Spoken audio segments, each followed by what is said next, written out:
플라톤의 동굴의 비유가 있는데요. 플라토스 케이브라 그래서 소크라테스는 자기의 어록을 남기지 않았는데 그의 제자였던 플라톤이 그 대화를 남겼죠. 그 대화에 보면은 국가론이 있는데 거기에 보면은 어떤 사람이 정치를 해야 되는지에 대한 그 비유를 플라톤의 동굴의 비유를 통해서 절대적인 이데아의 세계 그 경험한 사람만이 국가를 통치할 수 있다. 그래서 철인 통치를 이렇게 제안하면서 이 동굴의 비유를 합니다. 근데 이 동굴의 비유는 우리의 그 지구 행성에 오늘날 인류가 처해 있는 이런 문제를 보여주는 하나의 알레고리 비유이기도 하고 이것을 통해서 우리가 어떤 방향으로 이 문제를 풀어야 하는지를 상징해 주는 하나의 아름다운 비유입니다. 이 동굴의 비유는 여기에 착고를 차고 있는 어떤 사람들이 옆도 돌아보지 못하고 이렇게 착고에 처해서 감옥과 같은 동굴에 갇혀 있는데 이들이 보는 이 대상 세계는 이 뒤에 어떤 존재들이 그 물병과 새와 나무라고 하는 이 판을 들고 있는데 그 뒤에 어떤 횃불이 있어 가지고 이 불이 이것을 투사해서 지어진 하나의 그림자, 이것을 허상이라고 하죠. 실상이 아닌 것입니다. 실상은 여기에 있는 나무와 도자기와 어떤 새, 이것이 이제 이데아로서 실상인데 여기에 동굴에 갇혀 있는 착고를 차고 있는 이 사람은 이것이 마치 진리인 양, 이것이 실제인 양, 사실인 양 철석같이 믿고 살고 있다는 것이죠. 이것이 동굴에 갇힌 가련한 인생의 모습을 보여주고 있는데 이것은 오늘날 우리가 처해 있는 이 상황이 마치 이 착고를 차고 허상, 이 가짜, 안경을 쓰고 잘못 이 가짜의 세계의 허상을 바라보고 있는 이런 가련한 존재와도 같다는 것을 상징한다고 볼 수 있습니다. 그런데 어떤 인연이 되어서 여기에 있는 어떤 한 사람이 어떤 인도자를 따라서 이제 이 뒤로 동굴 밖을 향해서 나가게 됩니다. 그러면 이 지점에 와서 보면 이것이 자기가 보았던 이것이 이런 반대기에 있는 그림자에 불과했다는 것을 알게 되죠. 이것이 실제적인 세계가 아니고 허상의 세계, 이제까지 자기가 속고 살아왔다는 것을 알게 됩니다. 그래 안경을 벗고 이제 수건 벗은 얼굴로 존재의 실상을 보면 전혀 다른 해석이 가능해진다는 것을 보여주죠. 그래서 다시 계속 인도를 받아서 이 동굴 밖을 향해서 가게 되는데 이 동굴은 협착해서 밖으로 나가는 매우 험난한 길이기도 하고 처음에 이 동굴 밖으로 나가서 이 이데아의 세계, 진리의 세계, 실제의 세계, 이 이데아의 진짜 세계의 빛을 보게 되면 너무 이 빛이 눈부시고 강해서 바로 마주볼 수가 없게 되죠.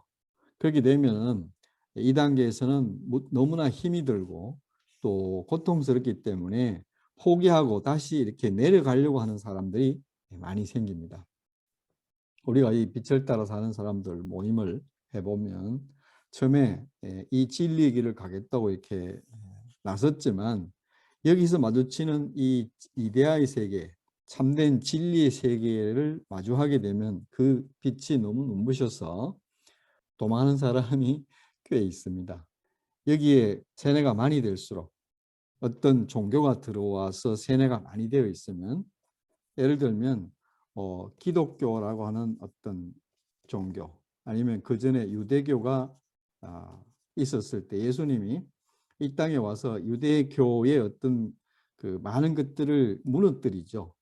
그들이 이렇게 하면 하나님을 섬기는 최고의 예법이라고 생각했던 그것, 이런 것들이 전부 다 허상의 세계고 실제가 아니라는 것, 그것은 그림자에 불과하다는 것, 모학선생에 불과하다는 것을 보여주죠. 율법이 모학선생의 역할을 하고 이제 새로운 시대, 실제의 시대가 도래했다는 것을 선포할 때 그것이 너무 눈이 부시기 때문에 그들로서는 도저히 받아들일 수가 없었습니다.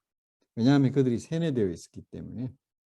그래서 그들의 선택은 두 가지가 있었죠. 하나는 진리를 받아들이고 그 앞에 무릎을 꿇고 이렇게 계속 나가거나 또 하나는 받아들이지 못하게 되면 그런 말을 하는 선지자를 죽여버리는, 그래서 그들은 십자가에 죽이는 선택을 하고 그들의 무지를 덮어버린 것입니다.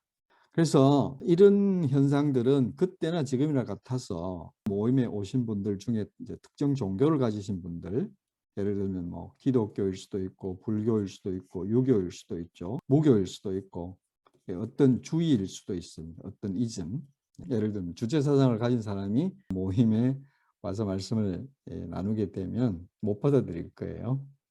그래서 이런 것들로 대부분 이렇게 안경이 씌워져 있어서, 프로그래밍 되어 있어서, 나쁘게 말하면 세뇌되어 있어서 진짜 진리를 맞닥뜨리게 되면 도저히 그것을 받아들이질 못합니다. 그래서 많은 비난을 하게 되죠. 종교다원주의다, 뭐 구원이 어디에만 있는데 왜 그렇게 말을 하느냐라고, 자기가 세뇌됐다는 걸 모르고 자기가 어떤 안경을 쓰고 있기 때문에 그 채색된 눈으로 이 실제의 세계를 바라보려고 하니까 그런 문제, 저항이 생긴다는 걸 자기 스스로 모르기 때문에 거기서 되돌아가는 사람도 많이 있습니다. 그런데 어떤 용기를 가진 사람이 이 눈부심을 참으면서 계속 앞으로 나가게 되면 드디어 이 진리에 익숙해지면서 이 실제의 세계, 빛나는 실제의 이데아의 세계를 바로 볼 수 있고, 거기에서 보이는 이 나무라든지 이 새라든지 도자기들은 여기에서 봤던 이 도자기와 나무와 이 새와는 전혀 다른 진선미의 그 아름다움이 있는 실제의 세계를 보게 된다는 것입니다.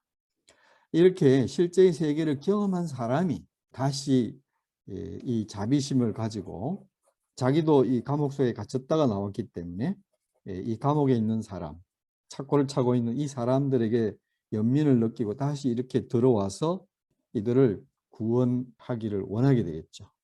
그게 인지 상정이죠. 적은지심이고 자비지심이고 사랑이죠. 그래서 플라톤은 이 이데아의 세계를 본 사람이 정치를 해야 된다, 세상을 다스려야 된다. 그래서 그들은 결혼도 하지 않고 특정한 재산도 가지지 않고 오직 명예만 주어지는데, 그런 깨끗한 사람들이 정치를 하면 그들에 의한 철인 정치의 국가가 제도된 국가다라고 소크라테스와 이 대화를 기록을 합니다. 그래서 이 플라톤의 동굴의 비유의 상황, 지금 여기에 갇혀 있는 이 상황에서 우리는 이리로 나가야 하는 것입니다.